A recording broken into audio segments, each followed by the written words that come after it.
হ্যাঁ হ্যাঁ মা, আমরা যাব, কিন্তু তুমি তোমার জামাইকে একটু বলে দাও। ওকে আবার আলাদা করে বলার কি আছে?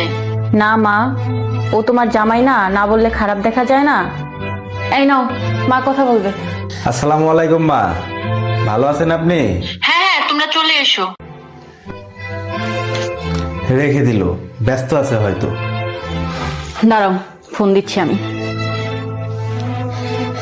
আবার কি হলো? শোনো মা, তোমার বাড়ির অনুষ্ঠান তুমিই পালন করো তোমার আত্মীয়দের নিয়ে, আমরা যাচ্ছি না। এমন করে কেন বলছো? হয়তো মা ব্যস্ত আছে।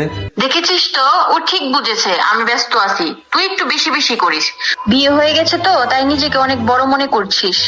বিয়ের পর বড় হয়ে গেছি কিনা জানি না, কিন্তু আমার স্বামীর মান সম্মান আমি ঠিকই বুঝি।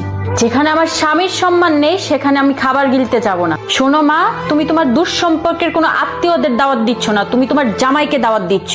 তুমি বাসায় এসে দাওয়াত তো দাওই নাই, তুমি ফোনে ভালোভাবে কথাও পর্যন্ত বলো নাই, কেমন আছে না আছে সেটা পর্যন্ত জিজ্ঞাসা করো নাই। যেই দিন তুমি তোমার জামাইকে সম্মান করতে পারবে সেই দিনে আমি তোমার বাসায় যাব, তাছাড়া তোমার বাসায় পাও রাখবো না আমি। তুমি শুধু শুধু মায়ের সাথে কেন রাগারাগি করতে গেলে? ইনকাম কম থাকলে, টাকা পয়সা না থাকলে ছেলেদের একটু একটু অপমান হতেই হয়। তুমি কেমন ইনকাম করো সেইটা ইম্পর্টেন্ট না, ইম্পর্টেন্ট হলো তুমি ওই বাড়ির জামাই।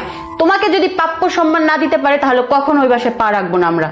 টাকা না থাকলে ছেলেদের সম্মান থাকে না, কিন্তু স্ত্রী যদি পাশে থেকে সাপোর্ট দেয় তাহলে যে কোনো পরিস্থিতিতে ছেলেরা মানসিকভাবে শান্তিতে থাকে।